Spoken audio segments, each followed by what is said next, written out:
Throughout my career, I definitely always had at the back of my mind that I wanted to be a mother. I had all of this fear around starting a family because of what I had seen.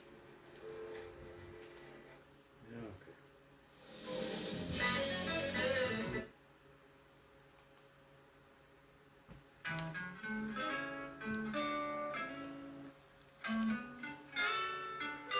Got my new guitar. This is the, well, it's not actually the original version of Texas Flood, but I think this is, I think that when Stevie Ray did Texas Flood, I think that he was kind of more inspired by this version than Larry Davis's original version. Which is funny though, because this is Fenton Robinson. You never heard of him? He's fantastic. Thing is Fenton Robinson played guitar for Larry Davis.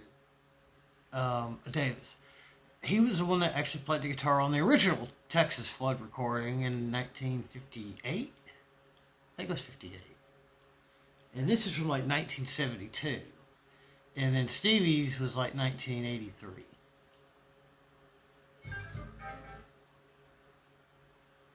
I always love the intro.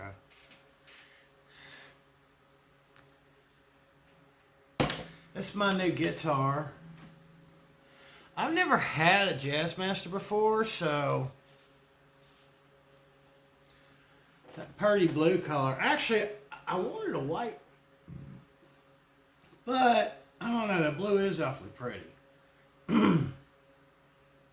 At least it's not like a, I don't know. It's really kind of more of a vintagey kind of blue than like a more modern-y kind of. I don't know. It blends well with the black pickguard. And this is actually pretty nice. This is a Squire. You know what? It doesn't say what series it is. Huh. I think it says on the tag it's a Affinity, but it doesn't say it on the headstock. Of course, if they've changed their models up again. It's like, yeah, they don't have the bullet anymore. I mean, the bullet apparently has been, I guess, improved. I don't know. They do look. The new ones do look a little nicer. They're called the Sonic, something like that. Squire Sonic Strat or Sonic Telly or something. Instead of the bullet, I don't know. I guess they feel like the Bullet's got the Bullet series, which is their cheapest entry level stuff. Although I actually kind of like the way the necks feel on, like the Tellys. I like the Telly Bullet, the Bullet Telly neck better than the, well actually, no, I'll change that, I forgot. No, it's the Strat, that's the one I like better. The Affinity Strat neck is actually a nicer quality. It's usually got a better grade of rosewood if you get a rosewood neck. So it got a little bit better, fit and finish on it. But I don't like that really skinny nut. Like that's a standard size nut. That's a 42. The Affinity Stratocaster, which has the oversized, like my Seafoam Green Strat's got it. That's actually a neck off of a Squire Vintage Modified, which is essentially the original 70s classic vibe. They just quit calling them the Vintage Modified, and they just started calling them classic vibe. And they put the same pick. They actually had better pickups than the classic vibe, which is what was funny. They were cheaper because they had a little bit cheaper body wood, but they had better pickups in them. I mean, the classic vibe Squire pickups don't sound bad. They don't necessarily sound great. But here's the thing about a Strat. It doesn't matter whether it's a fucking piece of shit, the cheapest, $99 special Bullet from 20 years ago, all the way up to a $6,000, $7,000, $8,000 custom shop. If you put a shitty Strat into a really good amp, it's still gonna sound like a Strat. It's gonna sound good, regardless. This one right here, like I said, I never had a Jazzmaster. Thing is I don't like the Jazzmaster bridges and the Jaguar bridges, that really funky, that giant. I don't like trims. I really didn't even want to get one that had a trim, but if I was gonna get one that had a trim, what I really wanted, I wanted one of those Telecaster style ones. What I wanted to do is I wanted to get a telly one so I could have a bridge telly pickup, and then what I was going to do is I was going to take out the neck lipstick pickup and just put a neck in the middle strap pickup with a telly bridge, or full, even with the telly style bridge and a telly bridge pickup. I like when they do the Jazzmaster body in the Squire setup, but I would modify it, and I don't like the lipstick telly pickup, so I would get a strap pickup for the neck and a middle pickup so I could do a telly where like the bottom part's a telly and the top part's a strap, but then the body is set up on a Jazzmaster, outline, and with a Jazzmaster control plate. But it's got those Jazzmaster pickups, but they're not. It's kind of weird because, like, the difference between a P90 and a Jazzmaster pickup is that a P90 is, it's got 2 bar magnets. You know what? I've got a P90 around here. No, I don't want to take it apart. It's got 2 bar magnets, and it's got this, just like a regular humbucker does in a way. But they're longer and they're wider. And the ones on Gibbs, especially the early Gibbs, sound fantastic. They are considerably warmer than the strap pickups, but they still have good, a little bit of snap to them. And the bridge, I think the P90 bridge pickup sounds a shitload better than just about any traditional Strat single coil. This, actually, that's what I was getting to. So usually a Jazzmaster pickup kind of has that large bobbin where it's not real tall, it's considerably shorter wind, but they wind it it's like much wider, It's got a wider field of, whatever. And then these little slugs are actually magnets, just like there's no bottom magnet. See, a P90 would have a bar magnet on one side, a bar magnet on the other side. Well, Jazzmaster's kind of just, that's what Fender's thing was to combine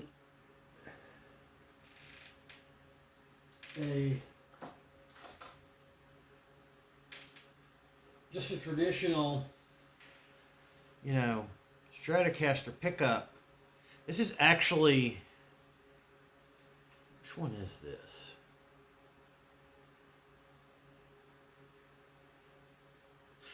This is a guitar mat. This is one of their entry level. It's just a plastic bobbin, polysaw wire, and it's got Alnico slugs in it.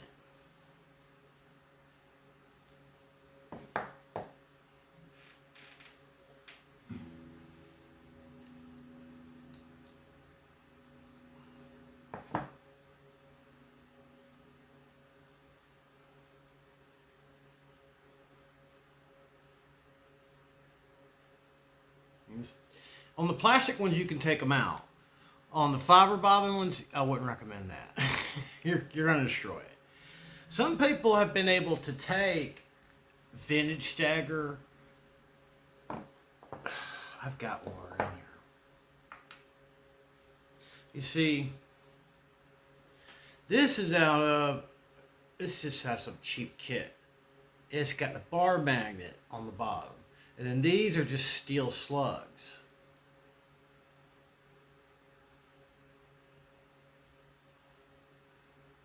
Right? So that's a step up. That would be like, an entry level. This is basically like what comes on the classic Vibe.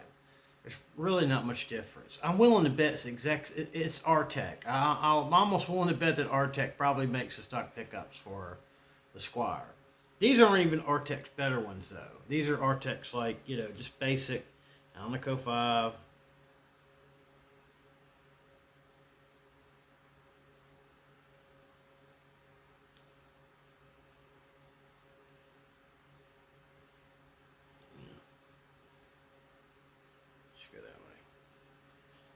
These are ones that I modified. I put Alnico 2s on one side and Alnico 5s on the other. That's how easy it is to make a hybrid set. And then this is your cheaper import. You know, like this is actually the ones that come in bullet. The bullet Squires aren't that bad. They're a lower resistance reading, but they actually don't sound that bad. If you play it through a nice Strat, especially if you upgrade the saddles, you upgrade the nut, these things actually sound pretty good through a good amp.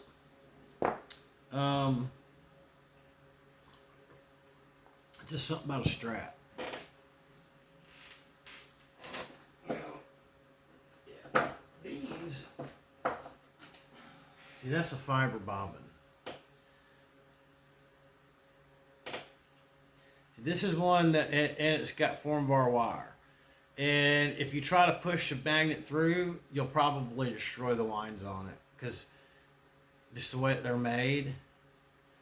This has plastic. Like when you slide it through there, there's like a plastic sleeve, and then they wrap the wires around that plastic sleeve because the bobbins are all one piece. These are two-piece bobbins. When they make these, they just come out where they got the bottom and it's punched out, and they just stick the magnets through the bottom piece, and then they take the top piece that's already pre-punched out, and they slide it onto the tops of the magnet poles, and then they wind it all like that. These, you can wind them without the magnets in it and then stick them in afterward. You can make them 2s, 3s, 4s, 5s. Most of them are 5s and some of them are 2s, but most of them are 5s. 5s tend to sound best in these cheaper entry level. Now these are like a P90, except for, now I haven't taken it apart yet, but I'm confident that because these are steel slugs, you can tell because they're real shiny. See how these are shiny? Magnets, Alnico magnets are not shiny. Not like, and they have a brushed looking appearance to them. These are just slugs. I can look at it and tell because you can kind of, it also kind of looks like how a burner look, like an ion electric stove look. It's almost like it's like one of those Native American spiral art things. That's what it looks like. I don't know why. Some of them are smooth, like these are smooth, and then some of them are just kind of like they've got that spiral looking like etched into the top of it. But what I'm betting is that this is set up like this. It's got a bar magnet on the bottom. Now I was thinking, you know what? If these are like P90s. It's got 2 on the bottom, 1 on each side. It's like, I doubt it though. Because technically, Jazzmaster pickups are not supposed to have bars in them. They're supposed to be a P90 like pickup, but when instead of using bars, it has slugs. But when they're ceramic, they don't make ceramic slugs. You have to put a bar underneath it. So I'm assuming it's really just a ceramic style P90, but instead of 2 magnets, it's probably just 1. I mean, I've got plenty of magnets laying around. I've got 6 of them right there. I just happen to find cleaning up my desk. You know, I'm sure I got another 1 or 2 hidden somewhere. I usually stick them off in a corner somewhere so they don't get fucked up, but I'll keep them in a bunch like this just so that they don't, lose their magnetism. Like you could fold it over. Like whenever I've ordered them, because I've ordered these from like Philadelphia Luthier Supply.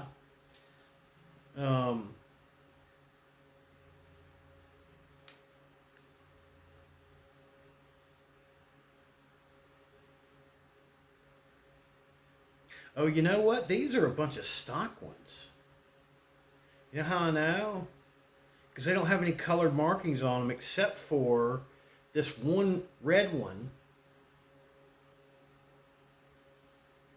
which I know is an Alnico 2, because that's what guitar. Well, that's what Artec does. If you order anybody who sells, they're not gonna say they're made by. Usually, they don't say they're made by Artec. Like Guitar Madness and guitars. I don't know about guitars. I know Guitar Madness, and a lot. I think most of Guitar Fetish pickups are manufactured for them by Arco, which is probably the largest pickup manufacturer in the world. They make almost all the stock pickups for everything that's made overseas. Probably some even made here. And they can make exact duplicates of like most of the, like all those Ibanez destroyers that came with DiMarzio Super Distortions. I want to say that most of them were not actually manufactured by DiMarzio. They're manufactured under license by Artec for Ibanez, or I think it was Artec. It may have been that it was the 70s. It might have been a different company, or maybe back in those days, Ibanez may have had an in-house pickup manufacturer or department. I don't remember exactly when it was that a lot of the guitar production switched over to Korea. I think it was in the late 80s. South Korea. It's like I want to say all the PRS SE models, which are the more affordable. Like John Mayer's got that Silver Sky. It costs like $2,000. It's made here in the States. But he's got a Silver Sky SE that's become really popular. That one's made in Korea. But the company that makes them, I want to say, might even be owned by some company that owns Artec. Who knows?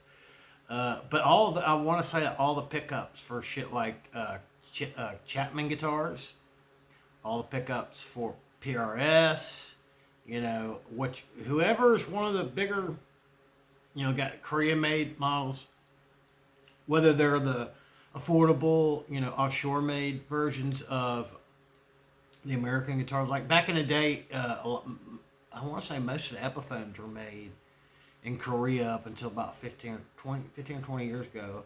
It's only been the last like 10, 15, 20 years that they really started to switch a lot of that shit to either China or Indonesia. And back in the day, the better stuff was made in Indonesia. Of the China versus Indonesia. Because like I tell people, it's like, if it's made in China, it's questionable. If it's made in Indonesia, it's probably pretty decent. If it's made in Korea, it's probably good to go. And if it's made in Japan, it's probably as good or better than anything you can buy here.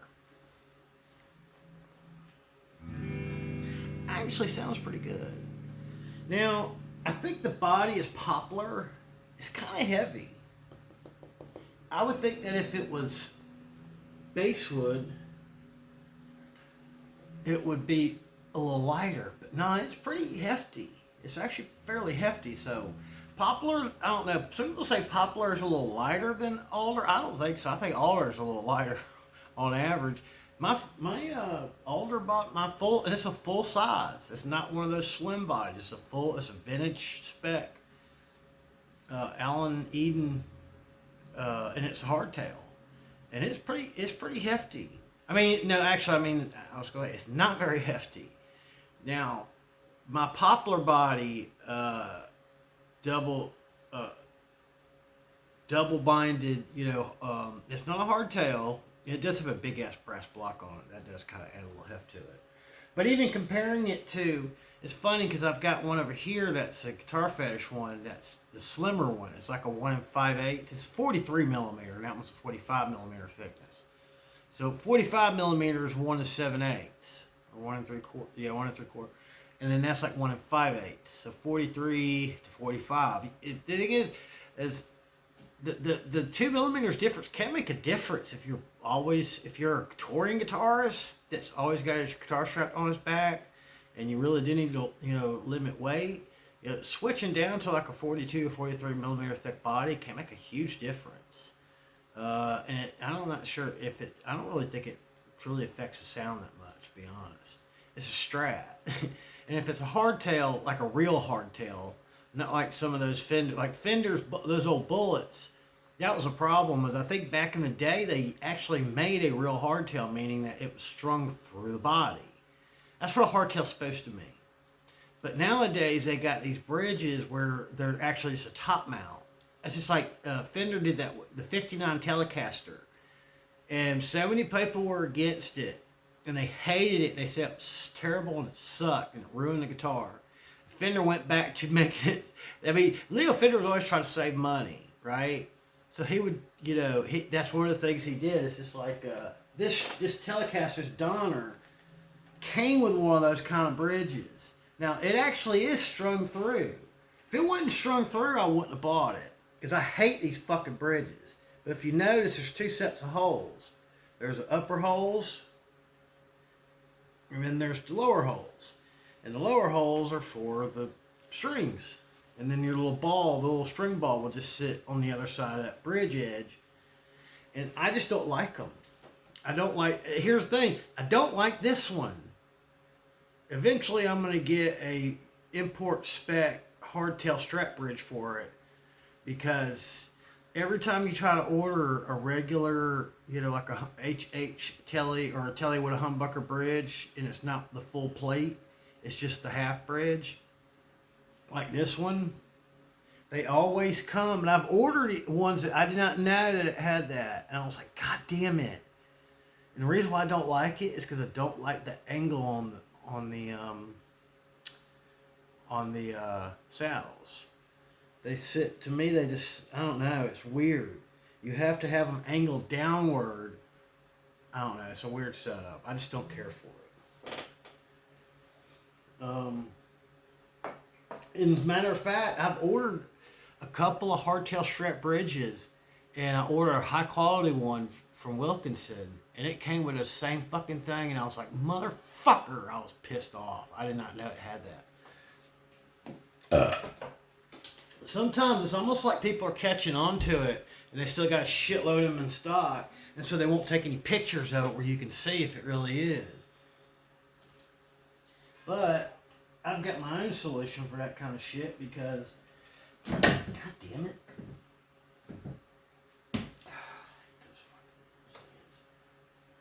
See, this one's a hardtail. This one's so light.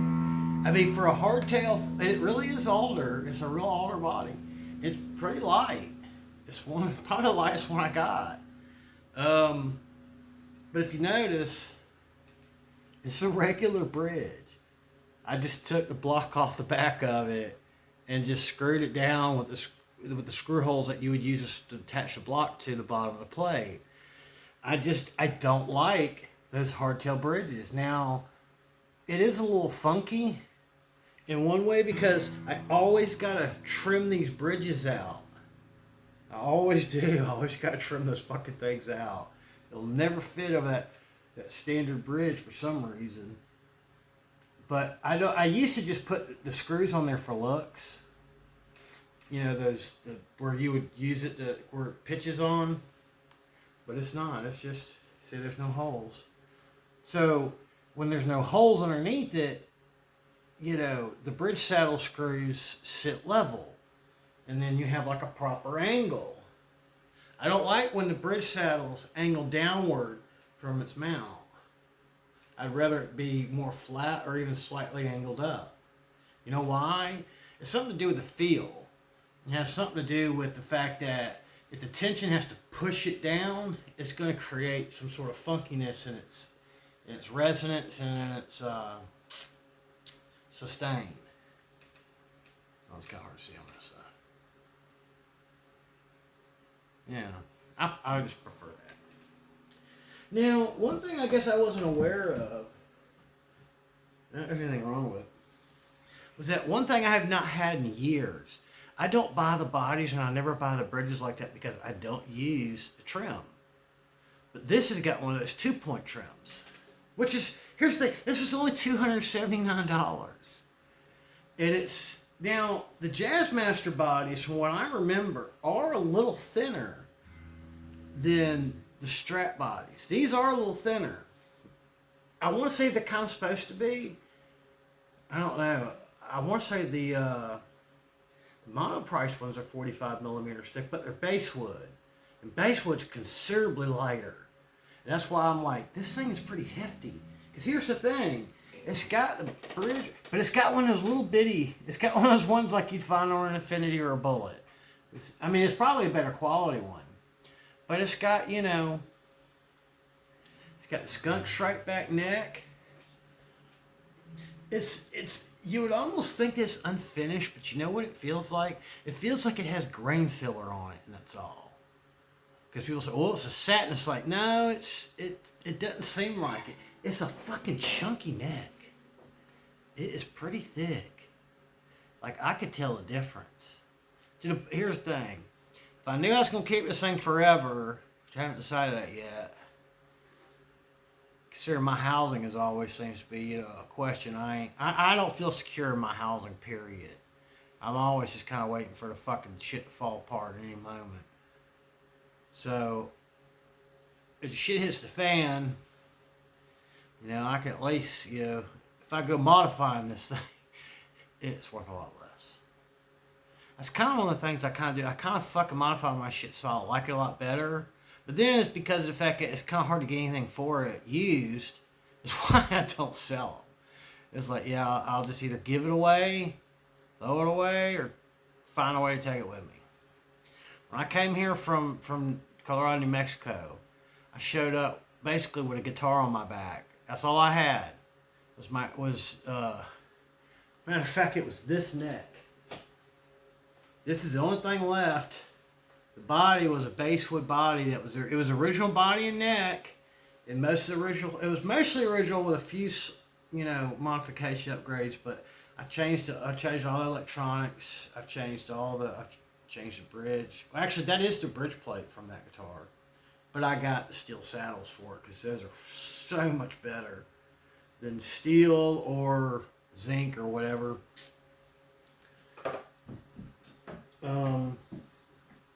I used to like the steel saddles, but now that I've gotten those, like, you know what? I don't know. Maybe I was wrong, or maybe there's something I didn't hear then I hear now. I like those blocks, those real steel block ones. Those are way better. Now, it's got that. And the thing is about jazz, it's got slightly different head shock style. If you notice, it kind of curves up, but then it kind of curves in a little bit here. It is a little different. Matter of fact, I've got a Squire Strat neck I can compare it to.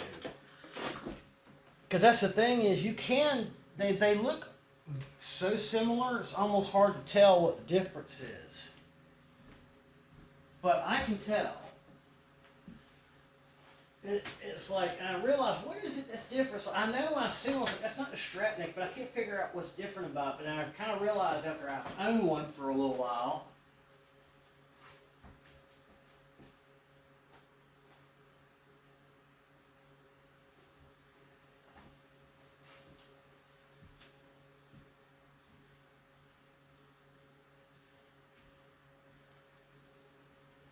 Now this is actually a pretty nice neck, but it's out of a starter pack.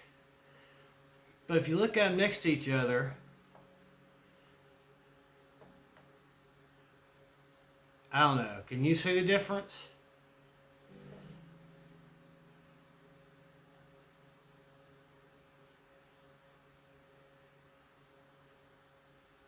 It seems to be that this curves out, and the way it curves out is it curves out and it comes to a peak kind of more in the middle. But it doesn't really curve inward. You know what I mean? Like, it just curves in one direction. These, if you notice, kind of curve in, are out this way, but then they start to curve in a little bit towards that way, which I think it has something to do with because of the name. I don't know. I do prefer a more traditional type of Strat neck. Like, that's supposed to be, I'm pretty sure, here's the thing, if Fender's going to license someone to make a guitar so they can make money off of it, because it's got the real Fender sticker on it, they're not going to change the headshot state. They're going to make it just like like an American. You put this up against an American, I guarantee it's going to be the same fucking shape. With the exception of certain eras, though. Because this was a vintage modified series, which was essentially just the brother or the sister to the classic vibe. It's got the 70s style. And so you'll say, well, that's an Infinity neck. It's like, nope. got a 42 millimeter nut. The Affinities have a 40.6 millimeter nut. That's why I don't like the Affinity necks anymore. I used to like them at a time, but over time I've gotten where I don't like it better. I'd much prefer at least a 40. Here's the thing though, I don't really like a 43. I mean, a 43 is okay. I can live with that. But once it starts getting wide, that's why I don't like that PRS neck. The nut's too wide on it. I don't know. It's funky. I don't know why. It's just funky. That PRS copy, that Silver Sky wannabe neck I got. It's got that Gibson style bridge, just like the SE has. Right, the Gibson. I thought I'd love it. In a way, it's really nice. But something about it being a 12-inch radius, it's either 12 or 14-inch radius. And it's like a 44 millimeter nut. And I don't like it. I prefer the 42. The 40.6 is too narrow. And your fingers don't feel like they have enough room up at the top. You know, when you're trying to do your chords and whatever. And this is the same size. And that's another thing that's neat about these Squires is that it's not a bone nut. I'm pretty sure it's not like your traditional plastic. It's that, what is it, the engineered bone? It was what was on my vintage modified neck original. I put a bone one on there more recently. That thing was cut perfect, but it finally got to where, oh crap, it's cut down through, and now the smaller strings are starting to buzz out on the top, and I don't want to have to shade the frets down any lower. I was like, I really hate to have to pull out that nut, but I went ahead and did it, and of course I did a shitty job. This one got that same kind of stock nut. Now, one thing I did not realize about this until I brought it home too, I was in kind of a hurry. And I was taking a pedal back. I mean, I bought two. And I bought one of those Boss, what do you call it? Yeah, looper pedal. RC2 or something. I don't know. It was like $120. Boss makes great shit. Something about the way it operates, I just couldn't jive with it. So I was like, I'm gonna take this back because I think I want a different style loop pedal. One thing I don't like. The only thing I don't like about it is I didn't even think about it. Is that I don't like the sandwich pedals like they use that way. Normally that would never bother me. I'm fine with it. I think having a clicky button would work much better for me on a looper pedal though, because that thing had multiple functions for one, switch, and it was like, I don't know, I just couldn't get the hang of it.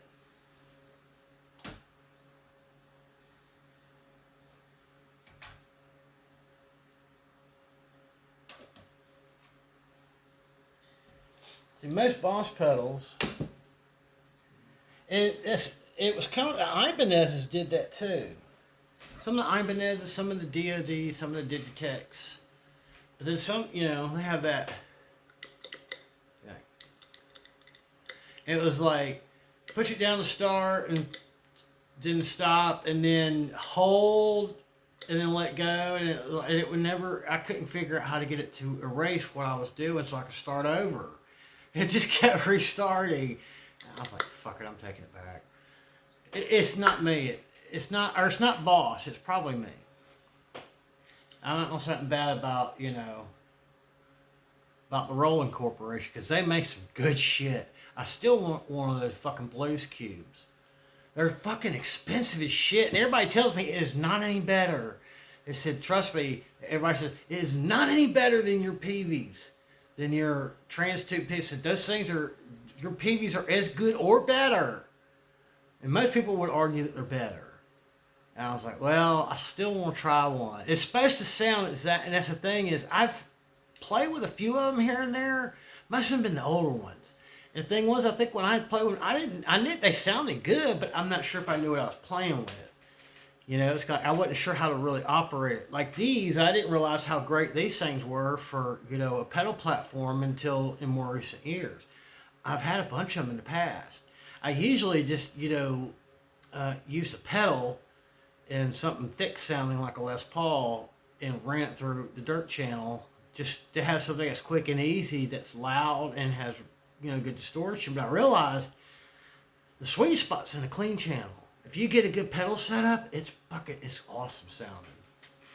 But that's the thing, is it's clean, so you have to use dirt pedals. Now, I got a new dirt pedal.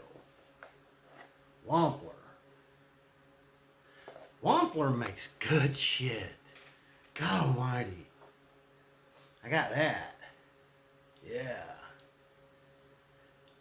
It was only $100. Here's the thing. I hadn't even heard of these yet. It's called a Triumph. It's got like a dual mode switch on it. Here's the thing. I don't really care for the smooth one. I like the fat side. And what he said it was, is he said it was kind of like a Bad Monkey, like a Digitech Bad Monkey, crossed with an SD1. Or kind of like one of these, crossed with one of these, but with a lot more versatility. This is basically, they say this is a TS808, so people say it's a TS9 clone. It's very good sounding pedal, don't get me wrong. They sound good when you're stacking them, but to use as a preamp for a distortion pedal, my BB preamp clone works better. These are fucking good pedals for money though, and it's got the top jacks. But this Triumph I got, this thing sounds good. It really does. It's the best sounding dirt pedal I've had in years. I don't know. I really like the setup I had where I used to run a real TS9 into a EHS Soul Food, and then into my Blackstar HT5R combo, which had an old, well broken in Mojo Tone Greyhound. That thing sounded great. It really did. I bought another Blackstar HT5 a while back. I think before I started this channel. It sounded like shit. Yeah. I took it apart and I checked the. I thought, maybe it needs. I put some of my tubes in, and these were good, like a groove tube, and a JJ, a groove tube for the preamp, and then a JJ for the Oh, no, wait a minute. No, because it's a BH12. But I did put a groove tube in it just to see if that would make a difference, in the preamp, to see if that would make a difference, 12AX7. And I checked the voltage on it, and it was 50, which is where it is right. It's like right on the money. So no, that wasn't it. Whoever has fucked with it recently apparently has adjusted it and set it to make sure it's there. But it still didn't sound good. It just, no matter what I did, it would not sound good, so I just took it back.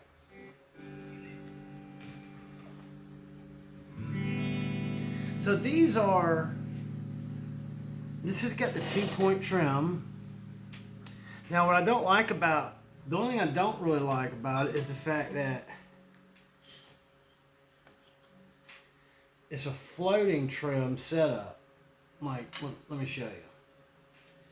Out of the box, it's a floater. It's a different type of floater than I'm used to, but see? And I didn't think to ask for the box, because I didn't think, and that's something that does kind of piss me off, is that this fucking thing has a goddamn hex nut. You can't use a screwdriver. If it was a flathead, screwdriver, that would have been easy. But no. Here's another thing. Flathead screwdriver, a flathead screw would be really difficult to strip out. A Phillips head would be easy to strip out. Problem is the hex is easy to strip out too. Plus, now you got to figure out what fucking hex size it uses, because it doesn't use the same one the goddamn truss rod does. So what the fuck were they thinking? My only complaint I got so far. I'll come up with another one eventually. You watch me, motherfuckers. I'll prove I'm an asshole. But it's actually really well made. For $279, it was a fucking steal for something that's got fit. Well, I mean, technically it's a Squire, but these days that's like, art. And so you don't understand, like, for what you're getting for $300 these days is pretty fucking good. This is a shitload better than a $300 Squire was 25 years ago.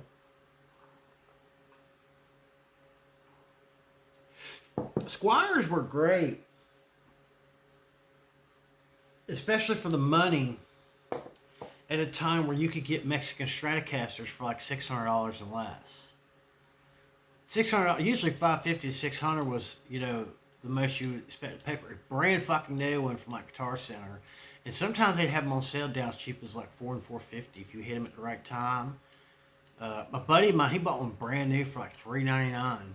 Guitar Center, because it was one of those funky ones where it was like a satin metallic red, like metallic candy apple red, but it wasn't a shiny, it was a satin.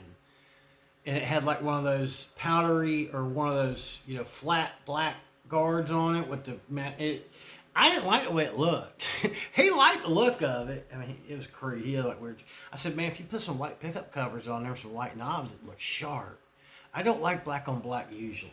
I would like this better if it was white cover pickups and white knobs, but I'm not gonna fuck with it for now. I'm gonna leave it as is. So.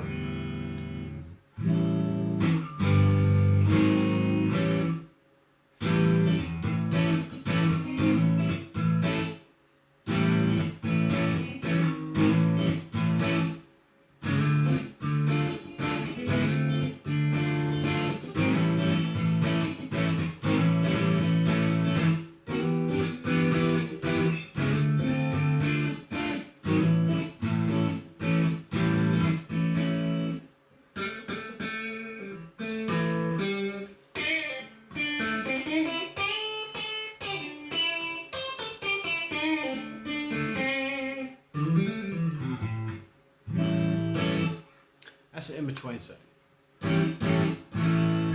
I got that pedal is got such a wide range. It really does.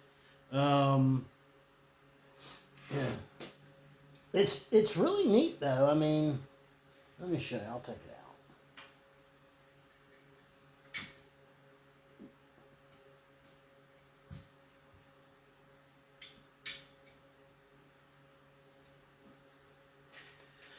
That was the setting I was using.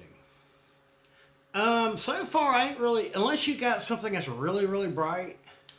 The smooth is kind of too smooth.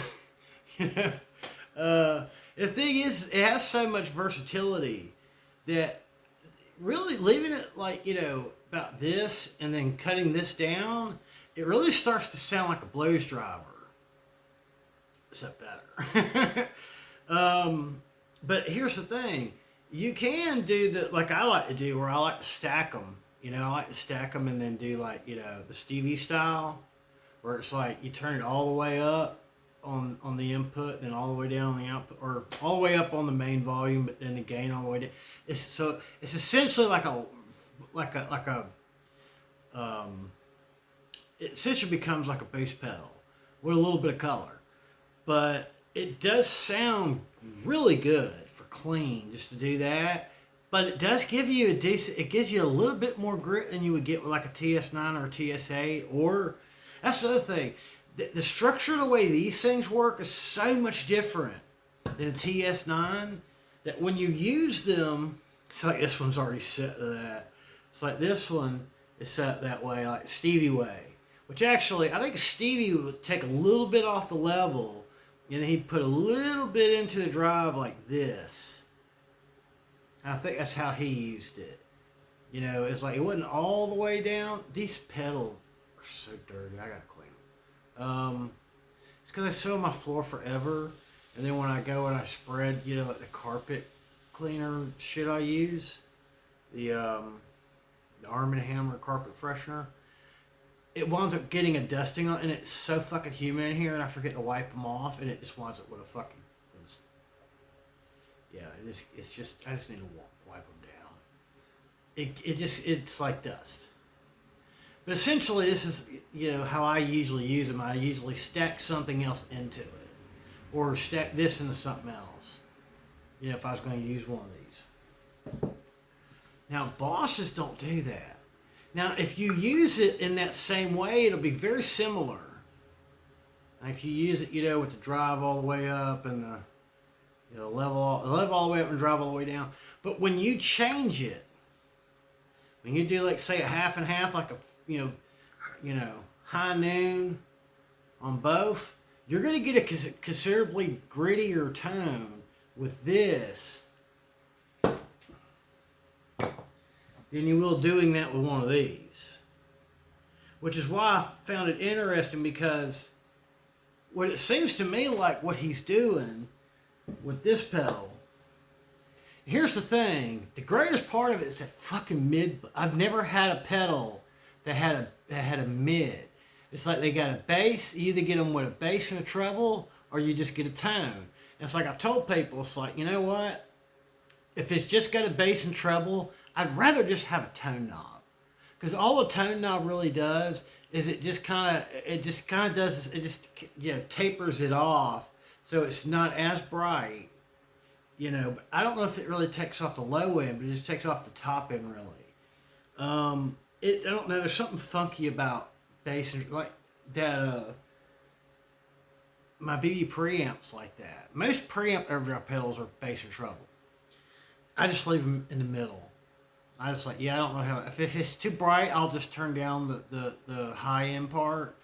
But I rarely move it much from that. But this one sounds great like this. Where I keep, the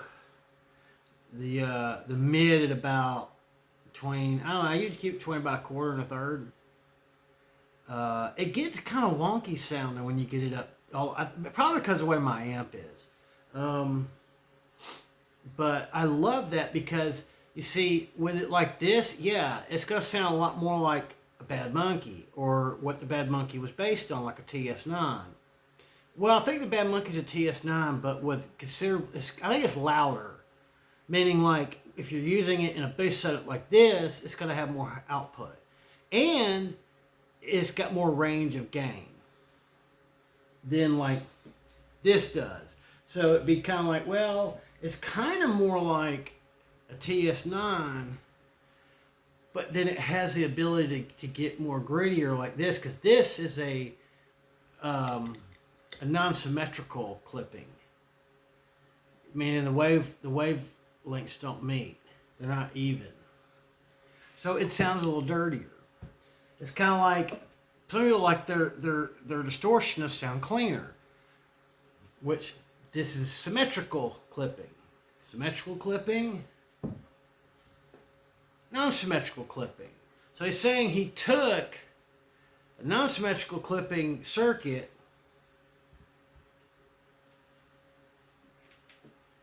and then crossed it with a symmetrical clipping circuit. So what I think he basically did is what a lot of people do, is they say, it's like the Ibanez Strong Mod would probably be similar to this in some ways. Now there is a kit where they say you can take an SD1 and modify it to where you swap out something so that it's essentially using the same gain structure, but then changing it to a symmetrical clipping gain structure, or symmetrical clipping style, but with the same gain structure as this, so that it actually can take a TS9 and make it where it basically sounds like a TS9 on fucking steroids. It's like a tube screamer for, it's like tube screaming in SD1 is what you're doing, and I think that's what he did here. Except for it's a shitload louder. Meaning, like, at this setting, it is a shitload louder than this. It is a shitload louder than this. It is like a true bass pedal. And it's a little bit louder. That's one thing I did like about the BB preamp, is it worked great for warmer sounding guitars like Gibsons or like my Telly with the humbuckers. Because it's a loud boost pedal, because I use it as a boost pedal. The only thing I don't use as a boost pedal is my Klon Centaur copy. that K-line Medusa. I use it as a medium. Well, it's kind of different. I use it for cleans with a Strat, but for something, it's a warmer sounding pedal, so I use it for brighter sounding guitars, and it's got a little better gain structure, I think, than the TS9 is too thin. If I'm going to use that with a Strat, I have to double stack it. Now, the Klon sounds good stacked. This one sounds really good stacked. It's got the top mounts, which I don't know. I really like them. I wish I could have a whole pedal board of these, but then that's becoming too obsessive. But I hate mixing them too.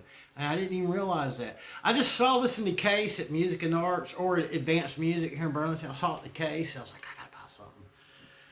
I got to have a reason to do an episode. I have something to fill up my days with, I mean, I'm not saying I'm not going, insane or anything, but at least I could do it in a more pleasurable way. I mean, everybody else who's poor and on permanent disability usually is spending on drugs and alcohol. Well, according to all these supposed advocates. That's why we got to shovel billions of dollars into therapy for people who are on drugs all the time. It's kind of like, maybe if we didn't make life so shitty for these fucking people, maybe they wouldn't want to do drugs as much. You ever think of that? Let's not cure the problem. Let's just perpetuate it forever and cost billions of dollars, people, instead of building housing for fuckers. They call it the American dream, folks. You know why they call it that? Because you got to be fucking asleep to believe it.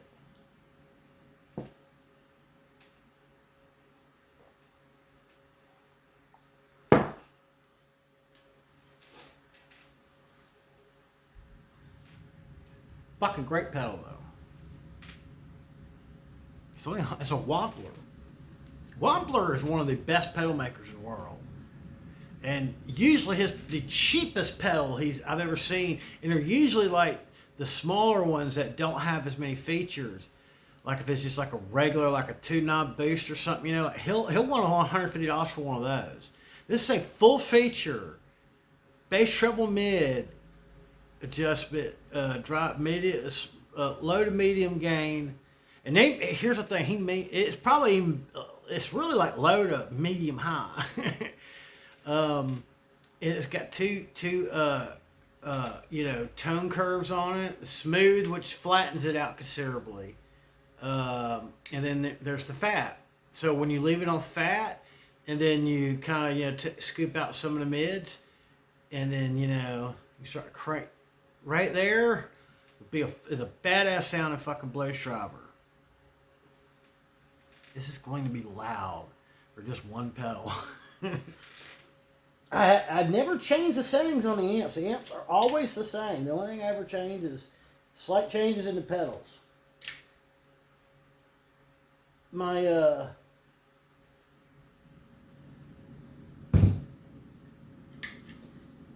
is also extremely quiet. Anything else I have will be fucking loud as shit.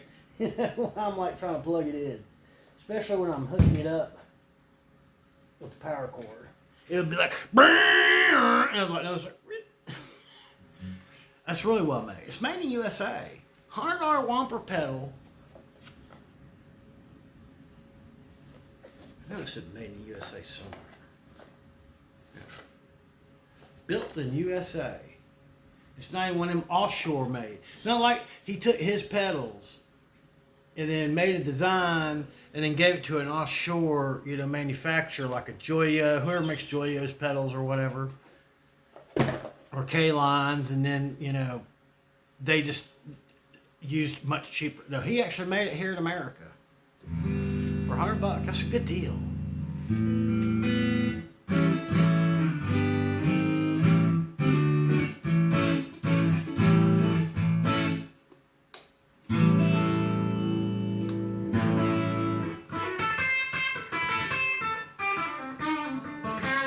Wait a minute, I said it the wrong way. Damn it.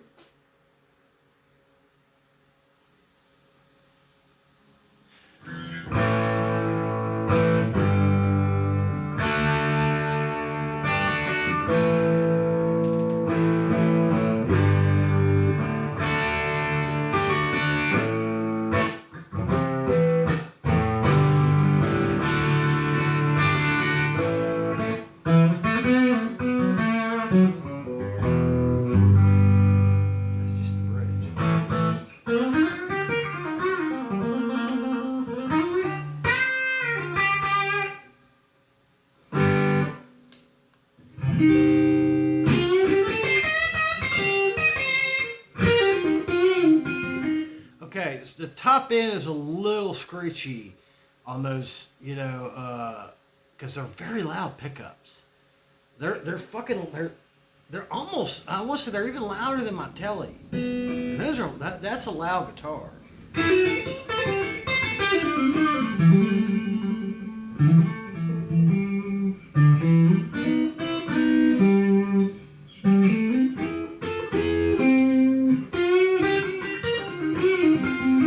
That's with the volume all the way up, but then the gain only halfway up. So it's kind. I usually look at gain and volume as like a pre and post. And gain to me is the pre, and then the actual volume is the post.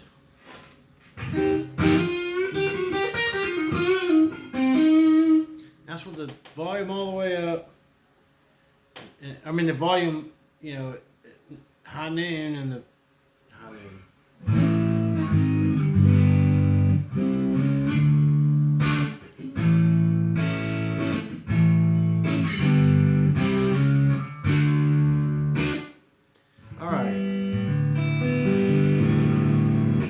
Compare the BB, the same settings, well, except for it doesn't have a mid, so I'm just going to leave everything at high noon.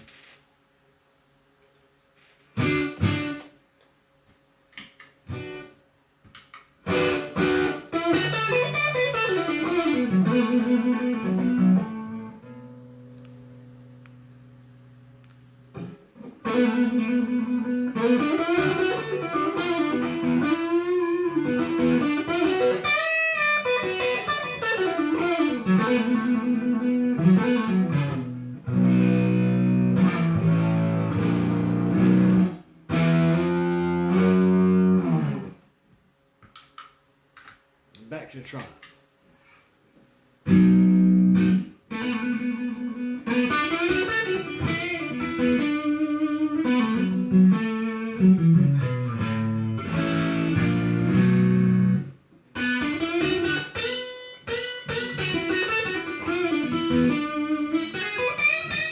a minute. I should set that all the way half noons, that way it's all even.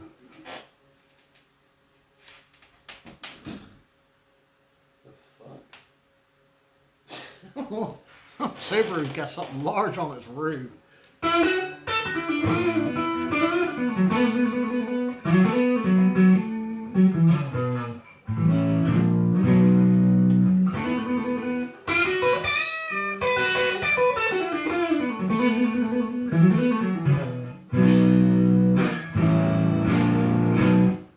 That's for everything high noon.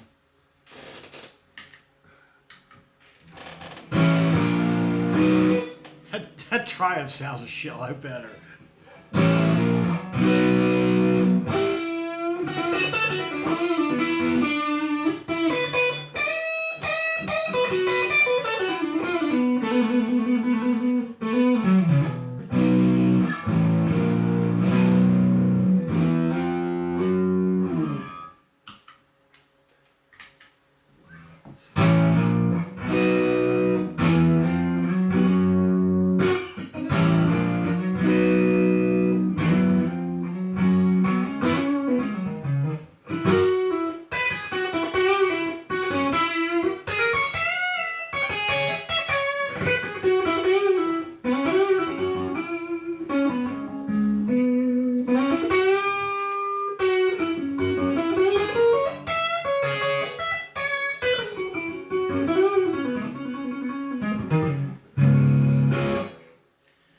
Fucking sounds great.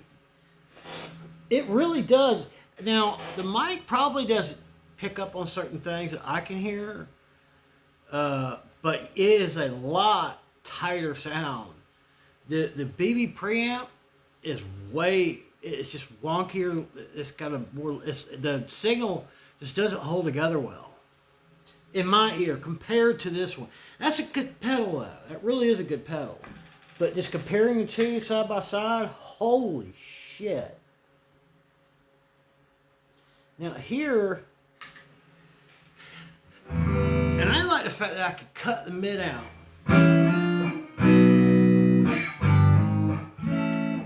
That sounds fucking fantastic. That's with the mid, it, you know, just like the other one.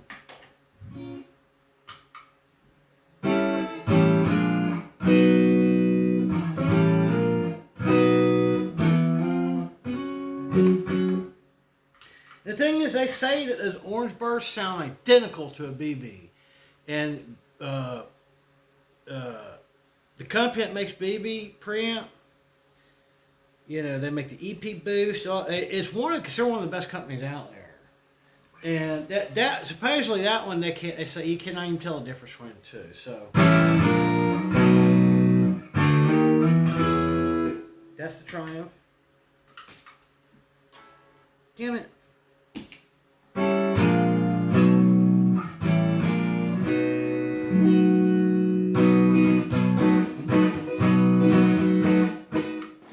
The same settings. Using it as a boost. Now, with the fact that I can cut the mid down, that's actually going to take away the volume.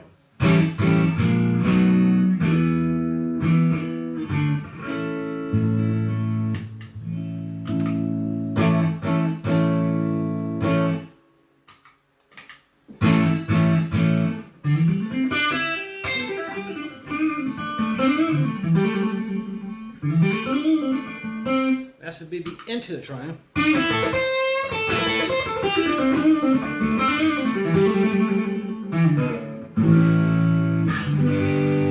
Stacking them together. Now this is with the clone stacked into it.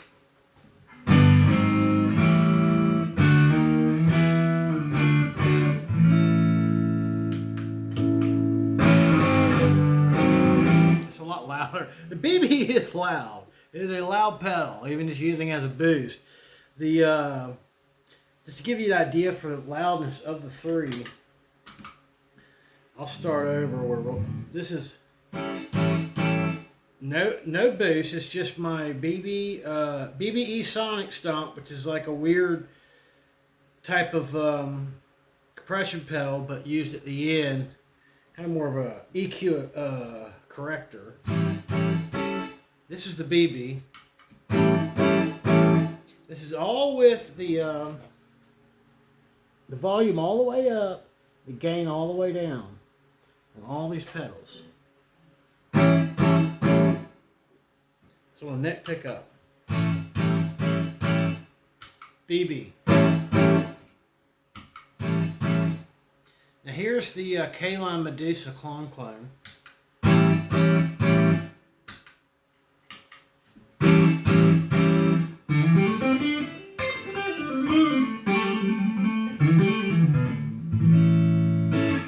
And that's with the Triumph with the mid, I like right on 9 o'clock. That's why I've been leaving it. I kind of like it right there.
Medusa.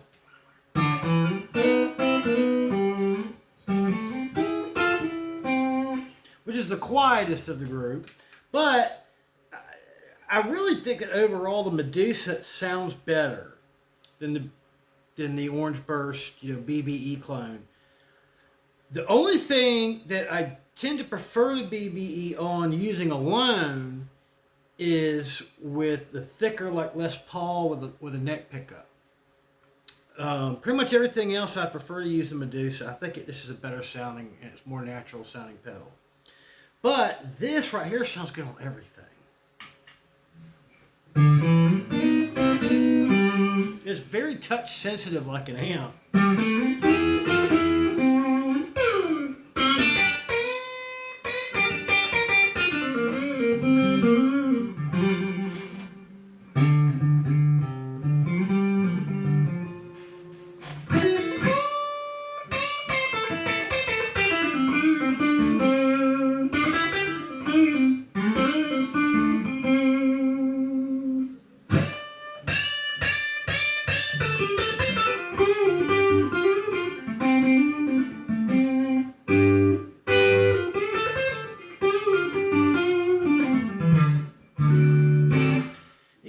These are just cheap Chinese ceramic magnet, jazz. I mean, they look like a Jazzmaster pick. Now, what I wonder is can I heat up the back up my heat gun, get the glued on ceramic bar off, and then slide those into it. But sometimes they engineer these things to where they sound as best they do stock form. So I don't know. I've seen hit or miss, results on that. But I like it. Does sound different. It's considerably warmer on the low end, on the large strings, than I would expect from like a ceramic, strap pickup or even a higher quality Alnico 5. It's just that sometimes these two strings over here get a little harsh on some things, but it really does sound good. It doesn't sound quite as good as that one or that one, but they do sound good for $300. You really can't complain, especially for something that's a Fender brand. It's not a Fender, but it is licensed by Fender. It's about as close as you're going to get unless you're rich these days.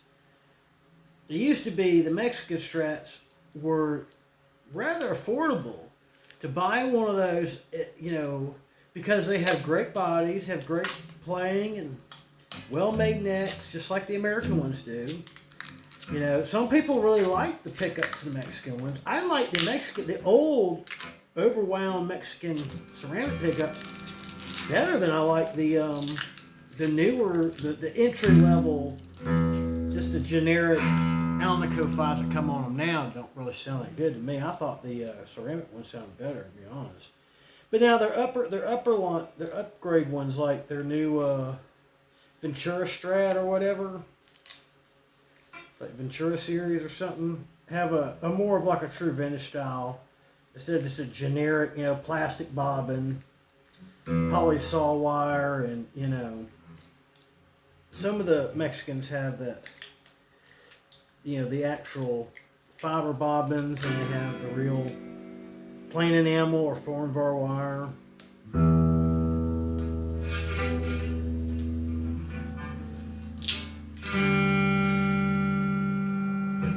See, it's so new, I haven't taken the plastic off of it yet.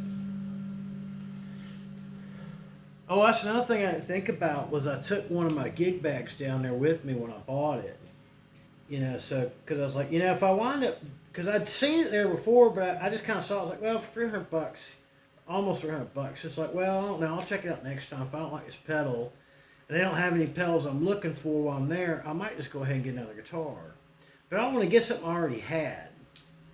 I mean, I would have liked to get a Telecaster, but the problem was that the Tellies they had, the Affinity Series Tellies, they were nice and all, but they were the same price as this, and this is actually a lot nicer. It really is. It had a higher quality feel. It sounded more high quality. It had more, it didn't feel like it had that really chintzy, cheap, because I don't like the really thin body Tellies. I just don't. If I'm going to have a Telly, it's got at least a 43 millimeter body, and they put like a 40 millimeter body on those ones they got, those Infinities that come stock now. They used to have, they were always thinner. but they just seem like they're getting thinner and chintzier every time I look at the newer Affinity Strats, and the pickups are still the same as they've been for years. Which for lower resistance, cheap ceramic Strat pickups, they actually sound really good. Like I said, if you use it more on a clean to low overdrive setting, yeah, if you run distortion, it's going to sound like total dog shit. But if you're trying to get that that quacky, that what we call, it's not really out of phase, we call it the out of phase sound, that really quacky in between setting. They actually sound really good on the cheap. It's like, I think that's probably the cheap Squire, the 4 to 5K output neck and middle pickups you get on those Bullets and Affinity model Strats. Those things actually sound great on like a nice Fender, like on any, like a Deluxe Reverb or or a Blues Deluxe or a Hot Rod Deluxe or a Twin Reverb or Super, any of those, with a 12 tube amp Fenders, well, with the accessory, they don't sound good on the Blues Juniors. The Blues Junior to me is not a real, to me that's not even a real Fender amp. It's more of like it really is to me more like their take on a Vox. It's it's got EL84 tubes in it. It's got two EL84s and 3 12AX7s. It's the same thing as a Vox AC15. But in a much smaller cabinet. I really, for the money, well, not for money, but for a few $100s more, I'd much rather have a Vox AC15 than a Blues Junior. But the Blues Junior is kind of the go-to for something that's relatively reliable, consistent in its sound. I mean, if you're gonna run if you're gonna upgrade the speaker, especially if you're gonna put something like a I mean, really on that, like a Electro Voice would probably be the way to go, like an EL12, like an EV12 Electro Voice, EV12L, in a Blues Junior would probably sound fucking phenomenal. But really, it's a small cabinet I don't like either. I think really, for not much more money, even though it's considerably larger, but it's essentially the more American version of that same amp is the Deluxe or Deluxe Reverb or whatever, 22 watts. It's two 6V6s instead of two EL84s, and it's really actually that's pretty much the go-to if you want a low to medium powered but relatively full size 112 combo, because it's a lot larger enclosure. It's not quite the size like a 212, but to me it's pretty good size enclosure for a single 12 amp. So one thing I don't like about that one right now is that I used to run that through that Bugera cabinet. I had that PV in that Bugera cabinet, and then I hooked it up. I used to use a speaker out on my PV Studio Pro, and it actually sounds better. That Bugera cabinet. The reason why, because it's a little bit larger. It's not a lot larger. It's just a little bit larger. It's like about 2 inches wider. It's about 2 inches wider, about 1.5 inches deeper. Oh, wait a minute. No, it's more than that. It's like 2.5 inches wider. It's like 1.5 inches deeper, and it's like 1 inch taller. And you wouldn't think that'd make that big of a difference, but it does. It actually sounded better, but I'd put my PV Scorpion in that combo because I was trying to, keep things more prepared for, whatever was going to come my way when I started to feel a lot less secure in my housing. but I'd prefer to put it back in that cabinet. But that cabinet is about the size of a deluxe reverb. It's, about 23 inches wide, something like that. So that one I think is 22 and a half by 17 and a half by 10 and a half. Or it might be 11. But that's roughly the size of a deluxe reverb, black or, well, actually I think the silver face is slightly larger cabinet. Everybody dogs the silver faces, but they both sound good to me. For the money, I'd probably just go with the silver face. I think the big difference is that I think the silver face era, well, that's CBS era. That's usually why people don't like it, is because of the CBS era.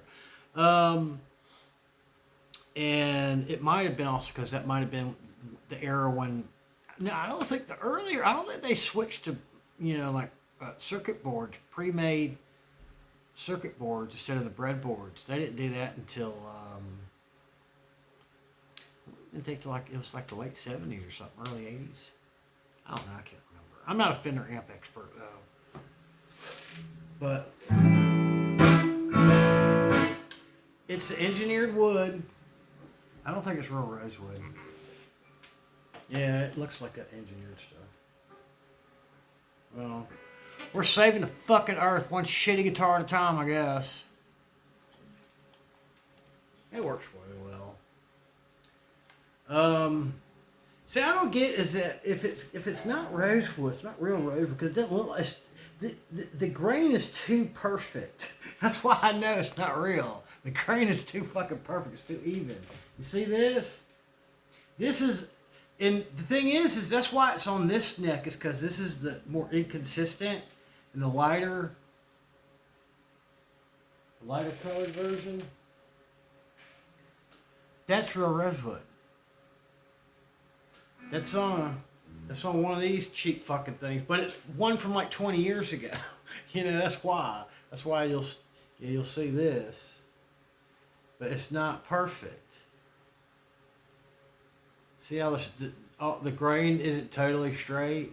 It kind of like moves a little bit here and there. And also you can see some of the porousness of it. Yeah, rosewood's supposed to have some porousness to the surface. Even if you finish it, you'd have to put shitloads of layers of lacquer on there for that shit. And it would probably sound like shit too. That's why I don't like when they make them. I don't know. That's one of the things I kind of don't like about the. This has got lacquer on the back of it, but they don't lacquer rosewood.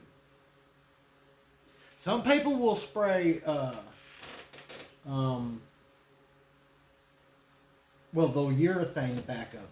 They won't urethane the front. Some people will spray lacquer.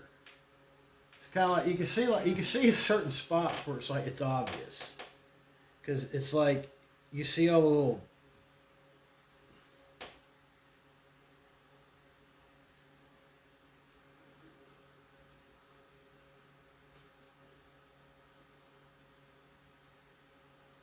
Touch my monkey. Love him. Yeah, look.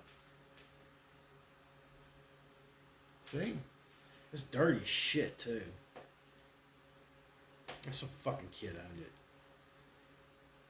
Yeah, those dicks at Guitar Center sold it to me. I only bought it because of the neck. It was like $80. I was like, okay, I know it's a starter pack Strat, but it does have a full-size body on it, like a full-thickness body. And it's got a real rosewood neck. Oh, it turned out the fucking nut is stripped out or broken off, one of the two. I don't remember. I want to say I thought I got something in there and turned it at one point, but I think I was probably wrong.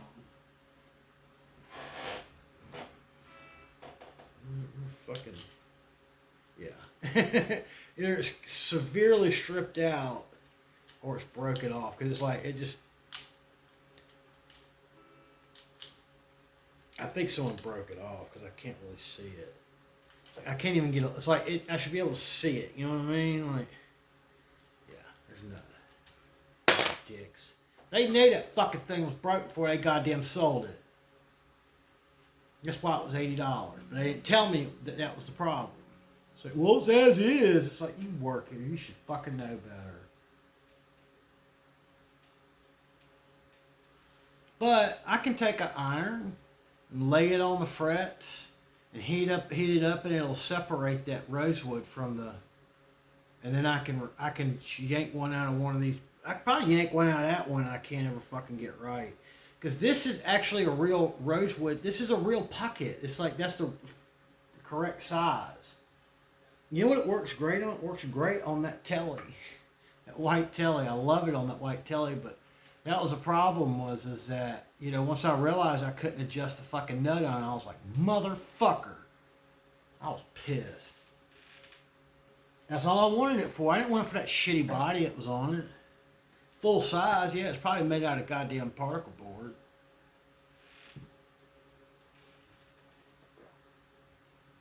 Actually, it was made back in an era when Asian made Fender licensed stuff like Squire shit had pretty decent saddles.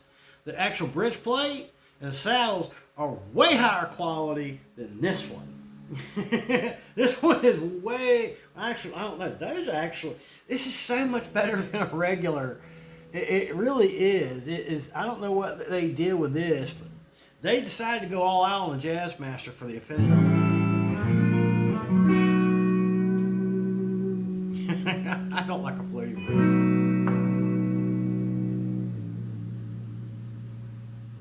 I don't know. I mean, yeah, I'm sure it holds tune better than any of the other Squire ones do.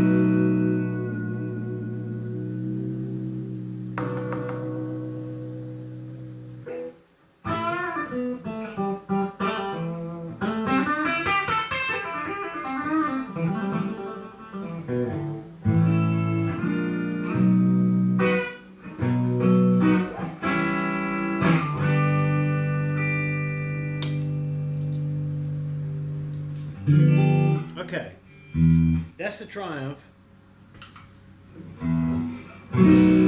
with the BB run into it, but let's turn on first.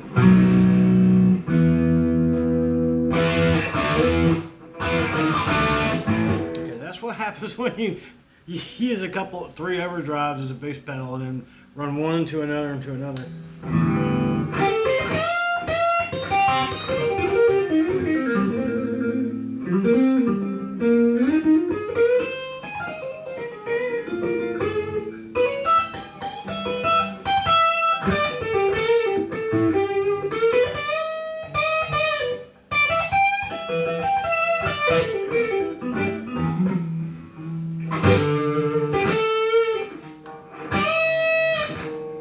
It's too loud. All right.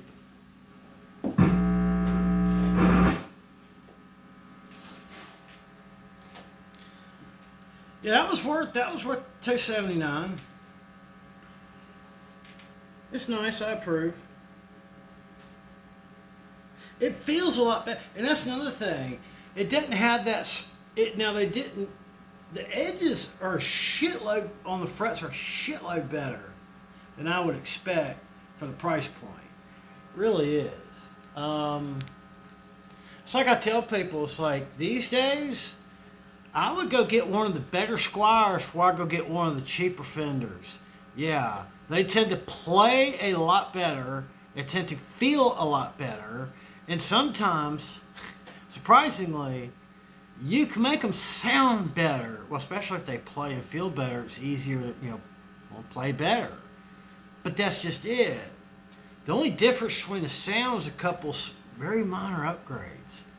Pickups, bridge, saddles, well, with a Squire, like he had a classic vibe, I would not, I mean, if you really like, brass or stainless steel, block saddles, okay, upgrade that. I would put a nice either zinc or steel or brass. I probably would, suggest the steel one over the other two, and then get some stainless steel block saddles. Get a good set of pickups. You ain't got to spend a lot. You can about $100. You can get something that sounds like a custom shop for $100. Maybe upgrade your pots so that they got better control. I guarantee these are probably either going to be the small ones Or they're going to be those cheap full-size ones that come out of some of the Affinity Series tellies. It's a basic switch. It's probably a box. The thing is, those toners are pretty nice. It's got split tuners. God, I love those a shitload better. I mean, I wouldn't think that they'd be in the sealed style. They're the unbranded sealed. These work pretty good, it seems. And God almighty, I like these a shitload better. I'd rather have those than have locking tuners, to be honest.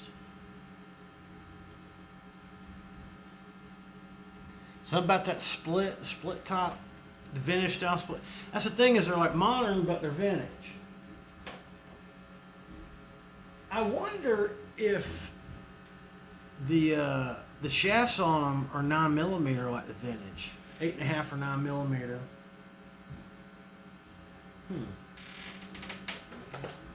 If it is, then I could put the ones like these on, which I love these. Those are the ones that came on it. They really are. They fucking work great. You can buy them from Stretch for like $20. $25 or the nickel. They're non-branded, but I don't know, they work great. I don't give a fuck. But make sure you buy the ones that say that they came off the Squire, because they have ones that look just like them. It didn't come off the Squires though, but they're very similar, but they're not as good as the actual. I want the ones that came off of one of the Squire necks, off of one of the classic vibes. All right, this is my little doohickey. We'll see if it can get a reading.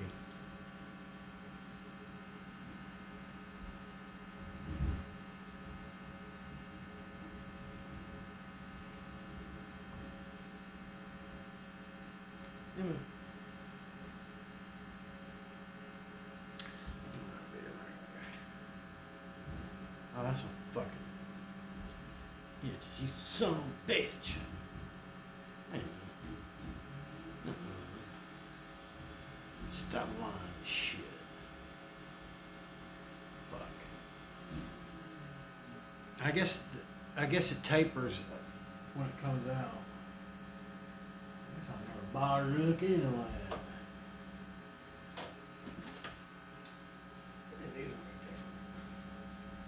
Oh, it's the same fucking size.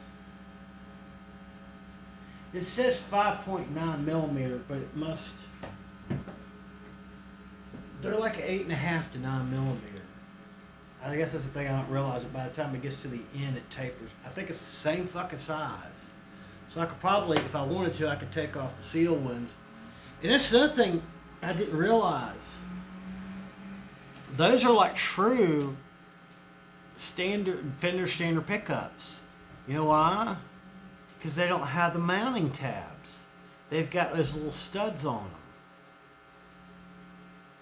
them. You probably know what I'm talking about. But like I want to say, any of the old like Mexicans or the cheaper end of the American-made Stratocasters have those ones that just have the little nips on, hold like little thing, hold them in place. There's two of them. They work great. They really do. What some people will do is if you have a non-Fender neck, and they'll order those Fender sealed tuners. They have those little. What they'll do is they'll cut them down to where they're just kind of like a little spike, and then when you tighten it down, it tightens it in there. So you ain't got to drill, because you'll never get those holes in the right spot. There's no amount of math, or careful, because even if you're working with a drill press and you've got really good rulers and shit, it's not gonna turn out right. It's got to be made by a machine. It's got to be a machine that makes every fucking one identical. Because it probably it drills every single fucking hole at one time. It's probably got a machine that comes down and drills every single tuner hole and every single mounting tab hole. Because there's two for each one. There's two little mounting tabs on these tuners that go in those little holes. They say work real well. I get it. Especially this. This right here, worth every penny. And I'm usually a cheap motherfucker. And I don't usually like to pay the up into the $100 range for a pickup for a pedal unless I know for a fact it's badass. You ain't gonna find any of these used because they're not. Wampler is very popular and they're very prestigious, you know, in the pedal game. John Scott says his pedals are badass. I would say as far as the, I don't know if you can really call them. Technically, he's a boutique maker, but he's become big enough to where it's kind of hard to still say it's boutique quality. That's for sure. But yeah, like JHS and Wampler, you couldn't really say JHS is better than Wampler, but it probably wouldn't be fair to, you know, John Scott to say Wampler's better than him. They do a lot of similar things, but they both make great pedals. Wampler's kind of a, they're both electronics nerd. I think they're just different kinds. All right. Say hi to your mom and them for me. Love y'all. Bye.